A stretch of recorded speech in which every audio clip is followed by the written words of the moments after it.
Welcome to a new vlog. Here's the thing. This is connected to my unhaul thing, also something completely separate.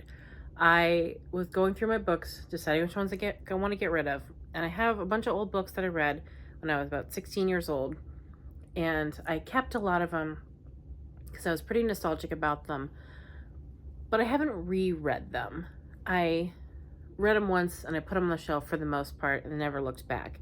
And I came across the Hush Hush series by Becca Fitzpatrick, which came out when I was quite young. I might have been even younger than 16. I don't know.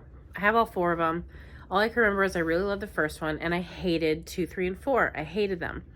The only thing of them I remember is that they followed tropes that I didn't like. And I was looking at them and I'm like, okay, well, I can get rid of the whole thing.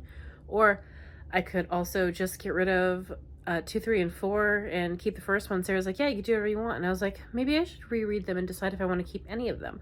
So I'm deciding to do like a little nostalgia vlog of them. So I want to start with the first one, obviously, Hush Hush. The basic premise is fallen angels.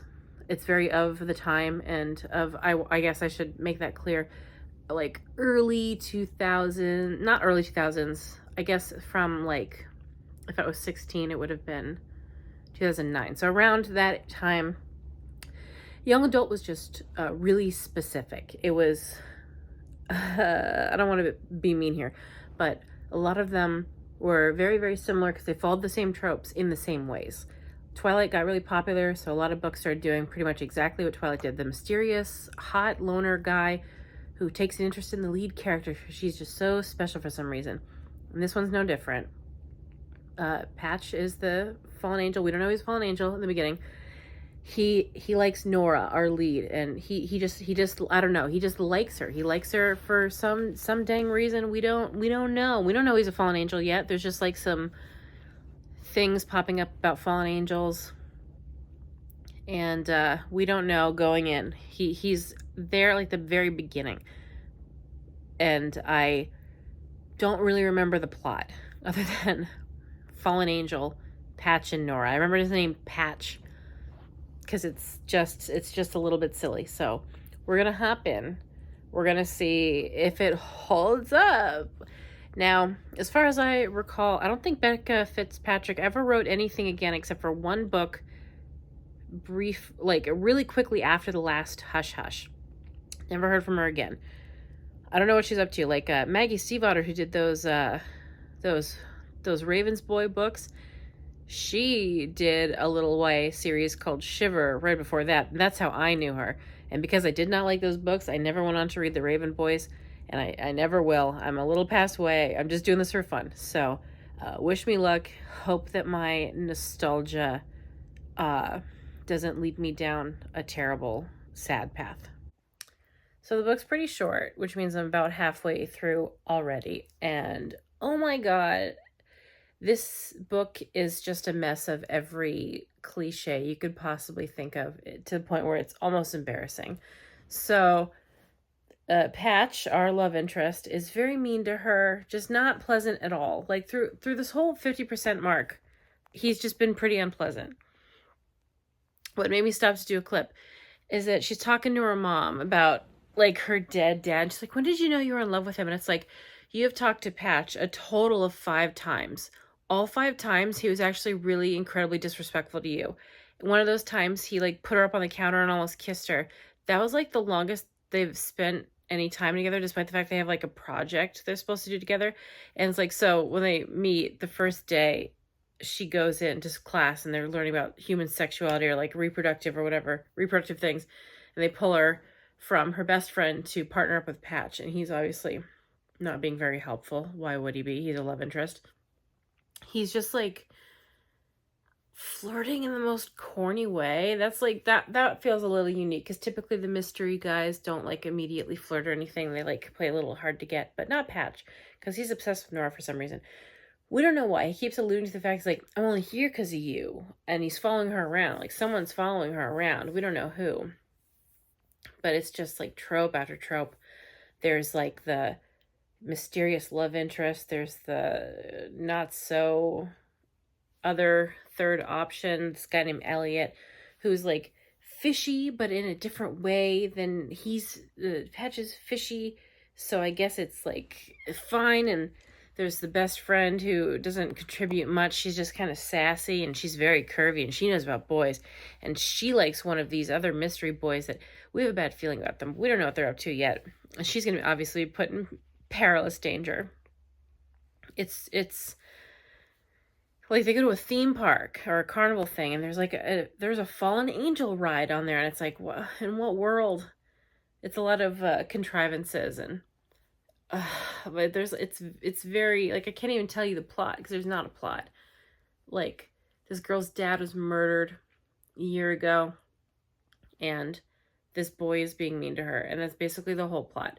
There's not a lot going on, and there probably won't be until the last like 20% of the book, as per usual with these.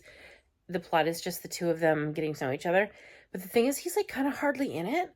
Like, genuinely hardly in it. I am at the 49% mark, and he has barely been in any scenes. And she constantly talks about him, and she's so attracted to him. But they haven't had any kind of connection. Typically with these, when the guy's a jerk, he's a jerk for a little while, but then they have like a moment of connection where they soften, and they can get to know each other a little bit before he gets mysterious again. But not really any of that. He brought her home and cooked her tacos, and then left because he almost kissed her, and she's just like so overwhelmed, and just not a lot of substance. And I'm a little worried because I know what happens in the second book a little bit. They break up, and he's not in most of the book because every second book in young adult books during that time period, they break up and the love interest is barely in it. Twilight did it, Beautiful Creatures did it, this did it. I don't remember if Shiver did it, but a lot of books did. I do not like characters breaking up for any reason. It frustrates me a lot. I've said that before. So I'm not looking forward to the rest the way I thought I'd have fun with this one, but they're all relatively short, so I should be able to at least get through them. And if I struggle, then I'm just going to start cleaning my room, and then I'll be able to be distracted enough to get through it. But yeah, I just don't have a ton to say because not a ton is happening. It's just riddled with cliches, riddled with them. It's kind of, it makes me feel 16 again, I'll tell you that. So Nora has like this school-appointed psychologist because her dad died the year before. And the psychologist is like asking her these questions when we first meet. Weird questions. She's like, do you have a boyfriend? And she's like, no. And it's like, well, what about that Patch person? And it's just like, in what world would they know who she's hanging around with? And then like cut to the next time we see her and she's just like, you were hanging out with Patch. He was in your house. And it's like, well, how would you know that? And it's the most obvious setup for some kind of bad guy thing. And truly, I don't remember. But it has to be that, because it's like, what is this? It's so crazy. It's so stupid. It makes me think of that trope too, of like the teacher sometimes being a bad guy in these books, and it would just be thrown in there. And it's just like the teacher just pops up a few times, but they're somehow behind everything. And I don't understand the thought process behind that choice. Like, they did that in Teen Wolf also, where there was like teachers who were the bad guys because they spent all their time at school. Because in young adult books back in the day, many of them took place like mostly at school, I'd noticed. And they I don't feel like they do that anymore with young adult books. So many young adult books coming out now are like fantasy ones. But I guess I haven't dived into current young adult in a couple years, so maybe it's the same thing. But Jesus, there's so much school stuff in this, and I don't know, man. I'm just like, it makes me think of Mara Dyer. There's also a lot of school stuff in that. It's like, can you not find a way around? Just make your book take place in summertime. But anyway, just the unbelievably obvious setup of this weird teacher. It's just like all the setups are so obvious. There are no twists in this because you just think coming a mile away. But yeah, I am not enjoying myself. This has turned out to be very sad, actually, and I'm not sure how the other books are going to go because I know I hate those, and I used to like this one, so I'm prepared for 15 hours of suffering. I also want to say, so Nora's dad was murdered in a dark alleyway at night, and so she's obviously really jumpy about that kind of thing, and her mom is making her 16-year-old daughter walk home alone in the dark because she doesn't want to go pick her up and make sure she's safe. So she ran into the mean girl at the library, and there was like girl hate, obviously, and our lead girl's calling her like a slut and a skank and an anorexic pig, something like that. And I was like, whoa, definitely of the times. I just wanted to throw that in there as just another trope. There's so many. It's kind of crazy. I kind of wish I had like a little tally thing going, but I would hate to have to read a young adult of today to compare it, but I wonder if young adult books have progressed since then as far as being filled with tropes. I genuinely am not sure, and I'm not sure I'm willing to go all the way with the experiment. So Elliot, the brief love triangle interest / incredibly obvious bad guy, showed up at Nora's door wasted. He wants to go camping with her, and she says no, so he like throws her up against the house, and the only reason he doesn't really hurt her is because her mom shows up. So she calls up her best friend. Her best friend's like, oh my god, we're going camping. And she's like, no, we're not, because he just hurt me. And she's like, what do you mean he hurt you? And she explained it, and he's like, well, the best friend was like, well, he was drunk, so it's like fine, he just probably needs counseling. And she's like bugging her, like, you say yes to going camping, we're gonna go camping, please just say yes, let's go camping. And she's like, no, this guy's dangerous, I don't want to go. I want to say, what kind of best friend are you that like your best friend tells you, hey, this guy physically hurt me and he was like threatening me, I don't want to go camping, we shouldn't go, it's dangerous, and then you just ignore her? Like, that's irritating. Like, V is such an awful best friend character, and like those characters are never good in these books. They're never fleshed out or interesting or fun. I always hate them. She's just super annoying. Her personality is enjoying food and being horny, and like she like doesn't want her friend to be near Patch, but she also like wants them to mess around, and it's weird. She's just like, ooh, I bet he could teach you a lot of things. And then she's like, but I had a dream where he hurt me, so you should stay away from him. And it's like, you're doing that warning, but your friend says this guy threw me up against a wall or the house, and she still wants to go camping. Like, what is that? Awful. I think I've decided I'm going to get rid of all 4 books and not just the last 3. I'm sentimentally attached to the physical book because I remember getting it. I remember like literally seeing it and picking it up. But I can't let myself be so sentimental about everything when I own just too many things generally. So I think I'm going to let go of it. I'm going to keep reading these though, because they're short, and can't say I'm having fun, but I'm intrigued enough to keep going. I want to be reminded of what happened in the last 3 books. But yeah, so this is going slightly worse than I thought it was going to, because I thought I'd want to keep the first one. I'm just reading it and I'm not feeling anything positive. I don't know. That space on my shelf could be better used for other things. We just got to the big reveal time where she finds out Patch is a fallen angel because she accidentally like reads his mind and sees a memory. Turns out the counselor is Patch's angel ex-girlfriend. She's trying to get him back into heaven because she wants to be with him.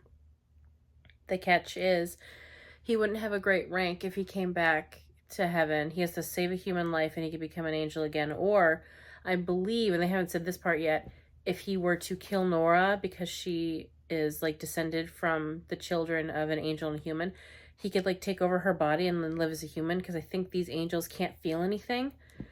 So he revealed that as late as him going to her house and making her tacos, he was planning on killing her. He's like, I was going to kill you when we were on the roller coaster. I was going to kill you when I brought you back to your house and was making you food. And it's like, that's really late in the game. That was their first kiss, and they've barely had any conversations. They're in a motel right now because it's raining outside, and he pretended his car was broken down or something. So like they've hardly had, like, as far as YA novel romances go, they have interacted so little. Like in Twilight, for example, Edward and Bella talk quite a bit before they even get to the kissing part and the reveal part. They have like a good amount of time together. This one, there's like barely any, and it's kind of blown me away. But yeah, I'm 77% in, and we finally got to the reveal, and they just have not had a lot of time together on page. And I know the next book he's like barely in it, so it's going to be even weird. It's like I don't even know who Patch is as a character. He's just snarky, and that's it. There's no depth to him. Not there's like depth to Nora either. But it's like I can't have. There's nothing for me to hold on to, and it's a little frustrating. As far as even young adult, especially like a young adult at the time, there's just a lot of shallowness to this. Like just didn't dig into anything at all. Very surface level. I'm wondering if the second book's going to flesh out more of that or if it's just going to ignore it. I don't know, but I'm almost done with this one. I will check back in when I finish it. So, a boring confrontation scene with the bad guys. They kidnap the best friend to lure Nora there. Fight, whatever. Patch saves Nora, becomes her guardian angel because she's the human he saved. So now he's like not in super terrible standing with the angels, and he's her personal guardian angel.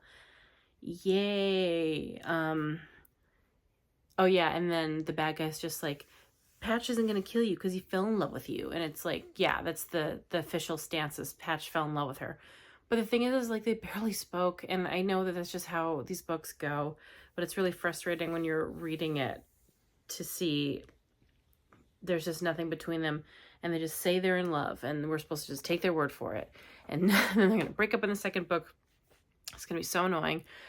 The second, third, and fourth book are all 10 hours, so only about 1 hour longer than this one, which I can handle just fine. But overall, I did not enjoy this. I saw my original rating for this was 4 stars. I'm giving it 1.5 because it's not the worst written or anything. It's just really boring and shallow. And I was really disappointed in this nostalgic reread. So, yeah, on to book 2, Crescendo. I have started Crescendo, book 2 in the Hush Hush series. It is 2 months later. Patch and Nora are dating. And it kicks off with them being in the car, making out, and she says, I love you. He gets distracted because he hears something, so he does not say it back, and then he immediately takes off. He does something fishy over at the Mean Girl's house, so Nora's questioning him, and it leads to them having a fight, and Nora's like, you didn't even say you love me, like, why wouldn't you say that? And he's trying to explain, because what made him fall was falling in love with someone, and that's a no-no, they're not allowed to do that. The rule is, he's like, he's on very shaky ground with the angels, he's back in, but like, barely, so he's trying to be careful, and the rule is you can't be in love, but they're dating, so he's trying to be like, hey, I can't give them a reason to think I'm legitimately in love with you, or they will send me to hell. And Nora's freaking out. She's like, maybe you're just using me, you don't actually love me, I don't want to be with someone who can't like feel things the way I feel them, who's not on the same page with me. So she breaks up with him, and he just like accepts it, and it's like, well, incredibly juvenile. The first book was like that too, but this immediately feels so 16. Like, it feels so young adult and immature to not have a real conversation, because her worries are like, well, because she's like, well, are you like, is there any hope for us? Because if you can't be in love with me, like, we don't have a real future. And he's like, I'm working on it. And that wasn't good enough for her. It's only been like 2 months, and he's trying to fix it. And she's like, well, but I want things in my future. I want like babies and marriage and all this stuff. And she's like, well, she breaks up with him on the spot because there's not an immediate solution. And it feels just so immature, because it's like, you should have a real conversation. I don't know. I guess kids don't know how to do this. I'm twice her age, but it's hard to watch her just be like, fine, never mind. I'll just give up. It's done. And just break up with him hastily. It's like, it feels like the author had an idea for this book that involved them being broken up, and then she just didn't put a lot of effort into making the breakup seem good and legit. It's like, we're in the first, I want to say 30 pages of this book, and she's already got them breaking up. They barely interacted in the first book, and their second interaction in this book is them breaking up, and they're going to be broken up, I think, for almost the entire book. So, not going great already. I'm assuming a lot of this book's going to be plot versus the last one, which is kind of just about her feelings towards the situation with Patch, even though I wasn't really in it. I don't know what direction it's going to go. I really genuinely can't remember. So I'll check in when I get a better idea of what this book's actually about. Another little bit in, and you know what I will say is I'm finding this book more entertaining than the first one. It could be because I don't know what's going to happen, but to be fair, I didn't really remember what happened in the first one, but nothing happened in the first one. But what is getting to me in this, other than like the very teenageness of it all, is, oh my God, her best friend V, genuinely, her only two personality traits are horny and hungry, and it persists in this book. She's like, I haven't eaten in a whole hour. We have to fix that. And they go get donuts, and Nora's got to get up for a minute to go talk to someone, and she's like, okay, well, if you're gone too long, I'm going to eat your donut. And she ate her donut. And it's like, I don't know what Becca Fitzpatrick was going for here, but I'm just sick of hearing about how much this girl loves food and how she's fat. Because they also keep mentioning that she's fat. Not just that she loves food, but that she's big and she wants to lose weight. And it's a problem because the guy she's dating is skinnier than her, so she needs to like fix it or whatever. And if I got to hear about her eating one more time, I'm going to absolutely lose it. But other than that, they're trying to like figure out the Scott guy that her mom brought an old friend of Nora's over. They were friends when she was little. She's like, the insinuation was that she wanted her to break up with Patch and get with this guy, but then this guy turned out too weird. So the mom was like, don't do that. But the mom like hates Patch, even though she only met him one time. And I'm going to say, I don't know if this is controversial, Nora has more chemistry with the Scott character. Like, they have way more entertaining banter. They've had more conversations than her and Patch have. In the first 35% of this book, she's talked more with this boy than she did with Patch for the whole series so far. And I think that's crazy. So I'm wondering if I'm going to have conflicting feelings here on who she ends up with. Because, like, Scott peed his pants when he was a kid, so everyone makes fun of him. But other than that, he seems fine. I don't know. But yeah, I just think they have better banter than her and the actual love interest. Oh! I'm a bigger chunk in now, about 77% in, and I'm a little frustrated. I will say it's still more entertaining than the first book, but Nora is an idiot. She won't listen to anybody. Like, so Patch, he is being watched by the archangels, and if he misbehaves, he can get in trouble. But he can communicate with her in her dreams, and they can't see it. So he went into her dream, and he's trying to tell her what's going on. But she just straight up will not listen to him. He's like, hey, listen, this is really important. I can't tell you any other way. There's like really big, bad stuff going on. And she just won't have it. She's just sad about the breakup. That, by the way, she broke up with him. And he got reassigned to be the mean girl's guardian angel. And she doesn't know what's going on. So she's like super helpless. And Nora's just so mad. And she's being so irrational. I know she's 16, so it's like part of it. But like, oh my God, she won't for a second listen to him. She forced herself awake, even though he was saying, please don't do this. I have so much more to tell you. This is getting really bad. She's like, no, I can't be here. I don't want to be anywhere near you, because she thinks that he killed her dad, even though she doesn't really have like a good reason to. So it's hard because she's annoying, but the story is more interesting. So I'm wondering if book 3 and 4 are going to be also more interesting, because the plot's fine. She's just insufferable. Finished Crescendo. Boy, oh boy, the last 20% was wildly boring. Shockingly boring for a book that I thought started pretty interesting. I'm not going to get into all the details, but basically, Patch obviously didn't kill Nora's dad. It turns out that Patch's really good fallen angel friend killed her dad. And they repeated the same thing that they did in the first book, where V, her best friend, is dating the secret bad guy. But yeah, so she's dating him, and he's just trying to get close to Nora to like kill her, I guess, because he's jealous of Patch, because Patch went and became a guardian angel, so that meant he left him behind. So he wanted revenge for that, and he was gonna make Nora's life miserable. And he killed her dad. And it turns out her dad is not her biological dad. The mom was sleeping with someone else, and she got pregnant. And to protect Nora, Nora's adoptive father marries the mom too, so they can be like hidden. So he knew the whole time. And so she's half sisters with the mean girl. And boy, oh boy, what a dumb ending. The whole climax, by the way, Patch was not there. He wasn't there for any of it. He didn't come back into the book until 95% in. He was just gone for like a huge chunk in the end. It was really dumb. And he sent his best friend / fallen angel to hell for his crimes. And the guy who's Nora's actual dad it ends with him trying to kidnap Patch, and he is upset with Nora because she's defiling herself with an evil, awful fallen angel. And he doesn't talk like a normal person. Becca Fitzpatrick does this thing with the bad guys where they say stuff really corny, like you said. I think, what was it? That needn't matter or something like that, just like to that effect of like just they talk way too formally. It's so weird. I don't know why people do that with bad guys, but anyway, yeah. So I saw my original rating for this book was 1 star back in the day. I don't know how many years ago it was. My rating for it said 6 years ago. That's not right. I read it when it came out. I bought all of them when they came out, so it must have been 2010. And I gave it 2 stars this time because it got really boring at the end. So my original for the first one was 4 down to 1, and this one was 1 up to 2. So I'm very curious how I'm going to feel about the next ones. The next, I think, is called Silence, and I'll pop in when I have thoughts about it. Okay, I've started Silence, which is book 3 of the Hush Hush saga.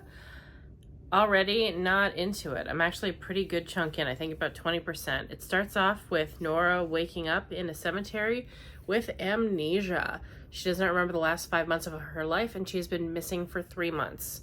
So, the last book left off with her biological father turning out to be evil. He had her and Patch cornered in a motel room, and that's how the book ends. And then we pick up in this one, and she doesn't remember anything, including Patch.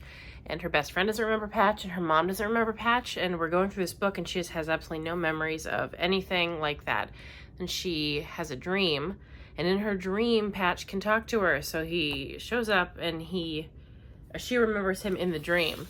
So she's like, what the hell's going on? Why do I have amnesia? And he's like, I can't really tell you. I made you forget so you can save your own life. I took off, and I can't see you anymore. You have to just move on because you were going to die. And she's like, how dare you? That sucks. And he's like, well, it's too bad. You're going to die. What are you going to do? And then, so she wakes up and she still does not remember. And we come to find that her mother has started dating her biological father, which, again, she lost her memory, so she does not know that's her biological father.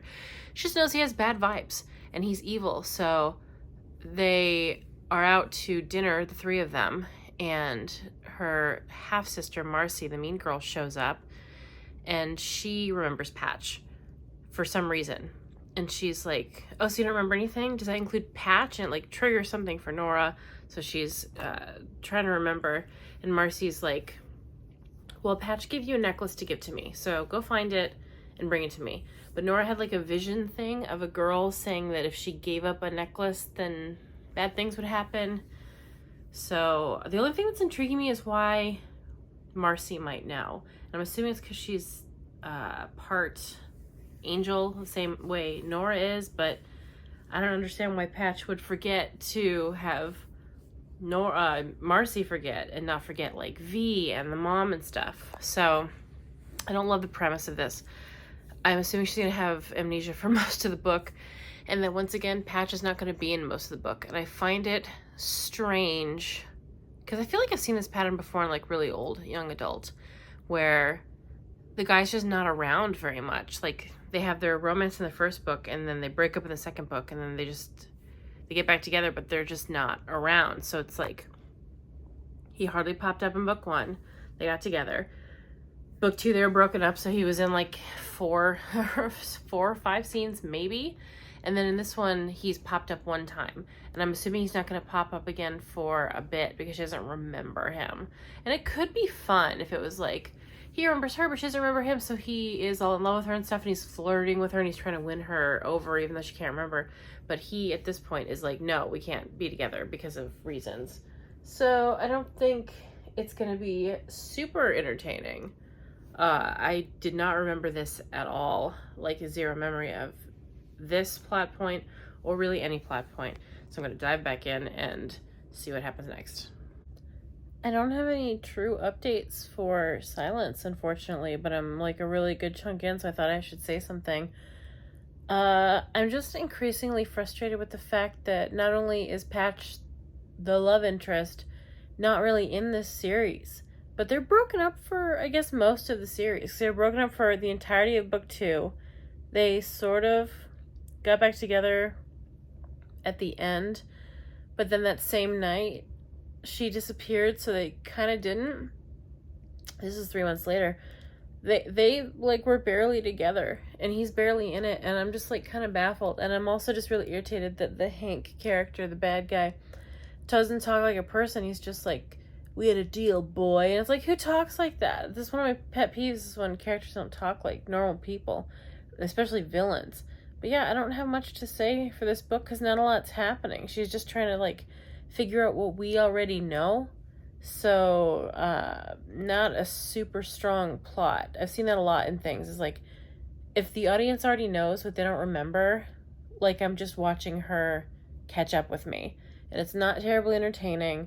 Just not a lot is happening. Her mom is dating her biological father, who's the bad guy. But it's not really, he's not popping up a lot. Patch isn't popping up a lot. He popped up twice, 2 or 3 times.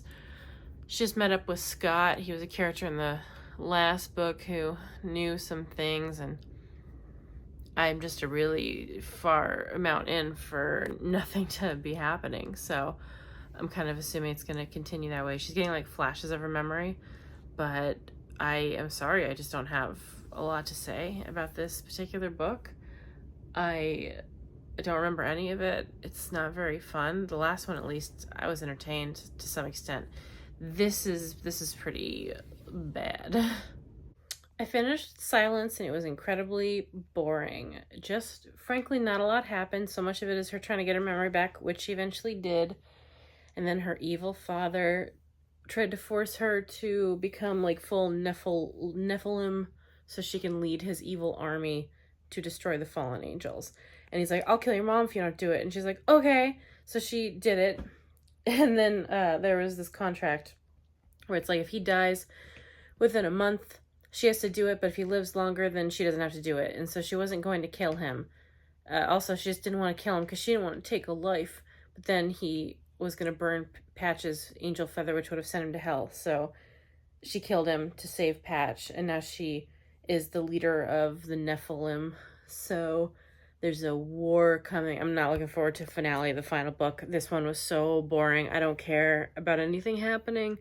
I fear how incredibly boring the last book's going to be. I don't want to devote 3.5 hours of my life to reading it, but I'm going to. I'm determined to finish this. God, I wish I hadn't ever started this, but what has come of it is I have no doubts that I'm doing the right thing by getting rid of these 4 books. I feel no emotional attachment whatsoever, especially to books 2, 3, and 4. Might as well be reading them for the first time. Absolutely no affection. The first one, I don't even honestly remember a lot of what happened in it, so it's just like, I'm just keeping it to keep it. So they're all going. I wish I could read Generation Dead, because that's the only one that I'm getting rid of them a little iffy on, but the audiobooks are not at the library, unfortunately.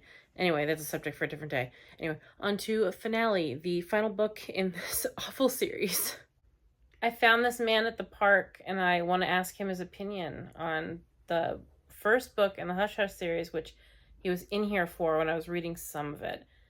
Tell me your thoughts of what you heard when I was listening to it. It was a lot more intense than I thought it was going to be, for one. I'll tell you that. Intense in what way? Well, I just wasn't expecting it to be so, good. It was solid. Do you want my copies? Do you want my copies of the books? I mean... Oh, you don't want them. You're a liar. You should say who you are. Hi, I'm John. I'm Nicole's... I'm expecting you to say husband. I'm here with my current boyfriend talking about... Current boyfriend? What do you mean by that? What do you mean current? I'm here with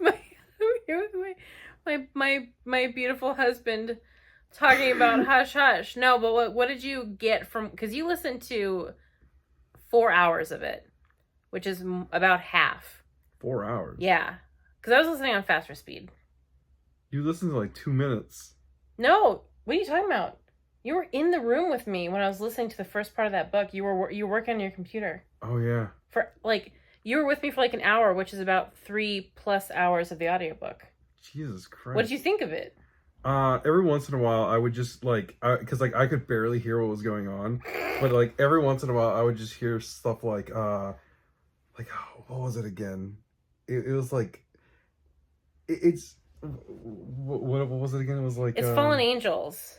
The love interest is named Patch. Okay. And they're partners in class, chemistry class or something, or they're doing a bit on human anatomy or whatever, like sex education. That's what it was. Yeah? No, that's what it was. They were like something about sex education, and I was like, Yeah. what the fuck are they talking about?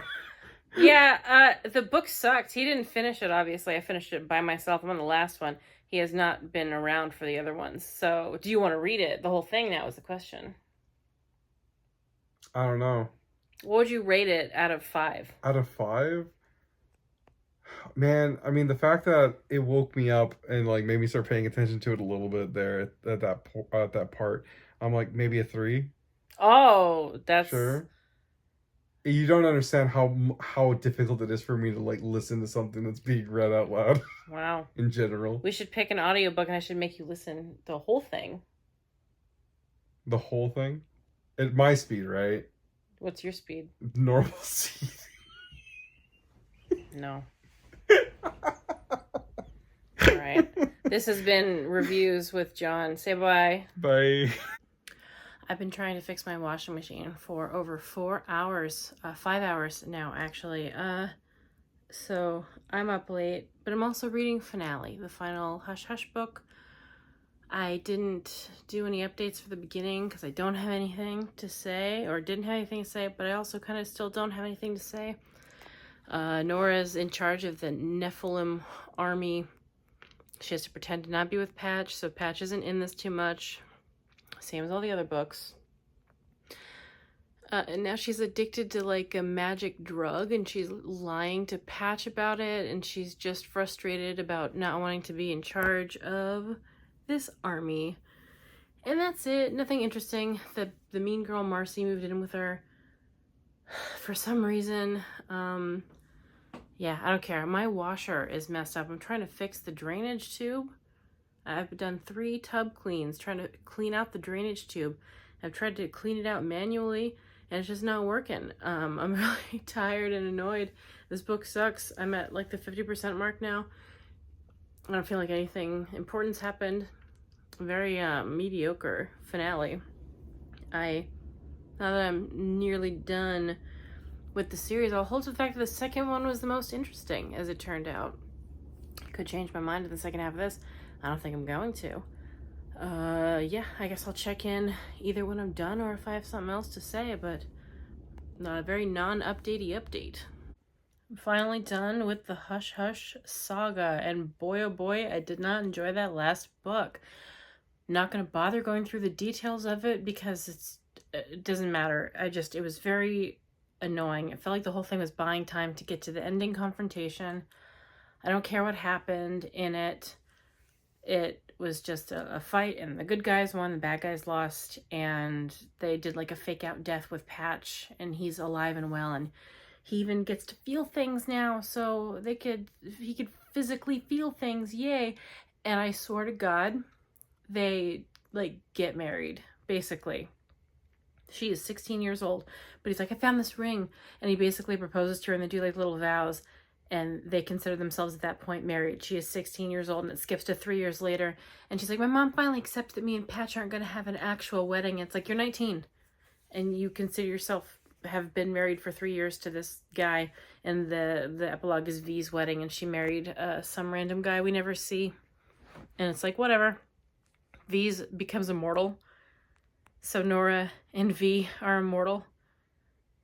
They had to make Nora immortal, obviously, so she could be with Patch. That was another big trend with young adult at the time, because a lot of the fellas are some kind of immortal, so they end up making the girls turn into something so they could be immortal. Obviously, famously Twilight, this one, you know, and that was a thing that they did. But yeah, unhauling all 4 of them. Didn't love my time reading these, unfortunately. Interesting trip down memory lane, but overall, I should have just put the books in the box. The last line of this whole series is Patch saying, "I undressed to impress." That's how she ends the whole thing. And they're coming out with an anniversary edition of Hush Hush, like a 16-year anniversary edition here in September. And I'm wondering why. Who's clamoring for an anniversary edition? I don't know if I mentioned before. I told Sarah my theory was that, because I saw Becca Fitzpatrick on Instagram mentioned she wanted to try and get a book out this year, or like purchased at least. So my theory was that she's got a book coming out soon and they wanted to do a little refresher with Hush Hush, because it's just whatever the cost of the printing, and maybe people will buy it from nostalgia. I sure won't. I'm getting rid of every copy of this series I have. And thank you for joining me on my little trip down memory lane. Sorry it was a waste of time. Wasn't much of a waste of time for you compared to me, because this collectively was 35 hours of my life, I believe, unfortunately. Yeah, I wish I never did this. Thank you and goodbye.